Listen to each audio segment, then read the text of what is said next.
TV सत्यमेव व्रतम।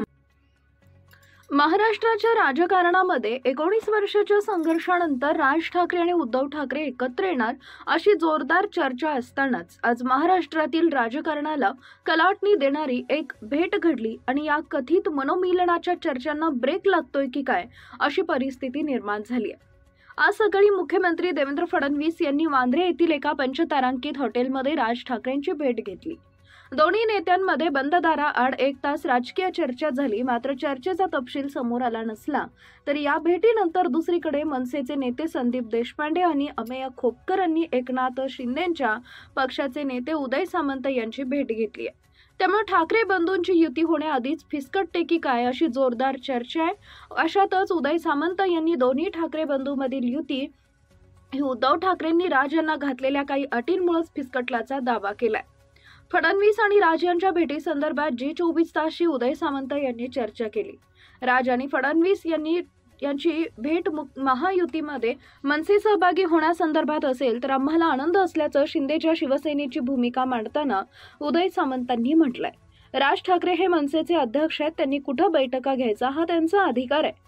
आज वांद्र्याच्या हॉटेलमध्ये देवेंद्रजी आणि राज ठाकरेंची भेट होत असेल त्यात काय चर्चा झाली हे त्यांनी सांगितल्याशिवाय आपण बोलण्यात काही अर्थ नाही असं उदय सामंत म्हणाले। पुढे बोलताना ती एक गोष्ट मात्र नक्की आहे, महायुतीमध्ये येण्यासंदर्भात चर्चा होणार असेल तर एकनाथ शिंदेंची चर्चा होऊन याचा आम्हाला देखील आनंद आहे। ही भेट का झाली, कशासाठी झाली, त्यामध्ये काय बोलणं झालं हे तुम्हाला आणि मला देखील माहित नाही। ते दोघं जाहीर करतील ते कशासाठी भेटले होते ते जोपर्यंत सांगत नाही तोपर्यंत बोलणं योग्य नाही। ही भेट महायुतीसाठी असेल असं म्हटलं तर ती सकारात्मक भेट आहे असं समजू अशी प्रतिक्रिया उदय सामंतांनी नोंदवली आहे। तर ते आमच्यासाठी सकारात्मकच। उदय सामंतांना शिवतीर्थावर तुम्ही भेटीसाठी गेला होता, राज ठाकरेंनी महायुतीमध्ये सहभागी व्हावा अशी तुमची शिवसेनेची इच्छा आहे का असा प्रश्न विचारण्यात आला। या प्रश्नाला उत्तर देताना उदय सामंतांनी माझी इच्छा म्हणण्यापेक्षा मी शिवसेनेत काम करतो, त्यामुळे त्या संदर्भात आमचे मुख्य नेते एकनाथ शिंदे याबद्दलचा निर्णय घेतील। महायुती संदर्भात बोलण्याबद्दल राज ठाकरे आणि एकनाथ शिंदे सक्षम आहेत।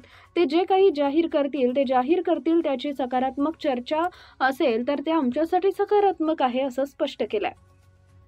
उदय सामंतांनी पुढे बोलताना उद्धव ठाकरेंकडून राज ठाकरेंना काही अटी घालण्यात आल्याचा दावा केलाय। ठाकरे बंधूंच्या एकत्र येण्यादरम्यान अशी भेट होत असेल तर या मनोमिलनाला ब्रेक लागतोय, खोडा घातला जात असल्याची चर्चा आहे असं म्हणत उद्धव सामंतांना प्रश्न विचारण्यात आला।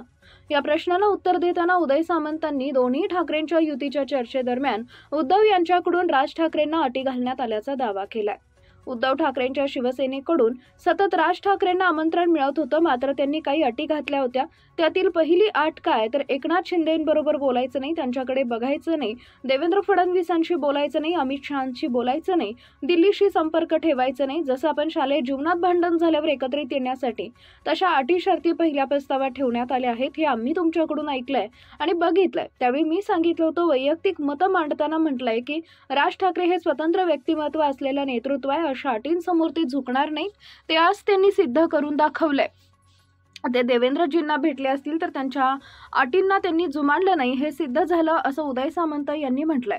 मात्र अशा अटी घालण्यात आल्याचा जावई शोध उदय सामंतांनी कुठून लावला असा प्रश्न यावर विचारला असता ठाकरेंच्या सेनेच्या प्रवक्त्या सुषमा अंधारे यांनी विचारलाय। उद्धव ठाकरेंकडून राज ठाकरेंना काही अटी शर्ती घालण्यात आल्या आहेत का? फडणवीसांच्या भेटीनंतर राज ठाकरेंबद्दल उद्धव ठाकरेंच्या शिवसेनेमध्ये नाराजी असणार आहे असा सवाल अंधारेंना जी24 तासशी बोलताना विचारण्यात आला। या प्रश्नाला उत्तर देताना सुषमा अंधारेंनी उदय सामंतांसारख्या नेत्यांकडून अशी बालिश वक्तव्य मला अजिबात अपेक्षित नाहीत। मनसेचे प्रवक्ते कोण स्वतः सांगत आहेत की आमच्यात अजून कोणतीही चर्चा झालेली नाही, आम्ही अटी शर्ती घातल्या, हा जावई शोध उदय सामंतांनी कुठून लावला? काय संबंध यांचा? त्यांनी कुणाला भेटायला जावं, कुणाला जाऊ नये हा त्यांचा प्रश्न आहे, ते आम्हाला बांधील नाहीयेत। मात्र ते ज्या कृती करतील त्या महाराष्ट्राच्या फायद्याच्या आहेत की गुजरातला उद्योगधंदे पळवणाऱ्यांच्या त्यांच्या कृती महाराष्ट्राचा स्वाभिमान पायदळी तुडवणाऱ्या भाजपच्या हिताचा आहे, हे त्यांनी ठरवायचं आहे।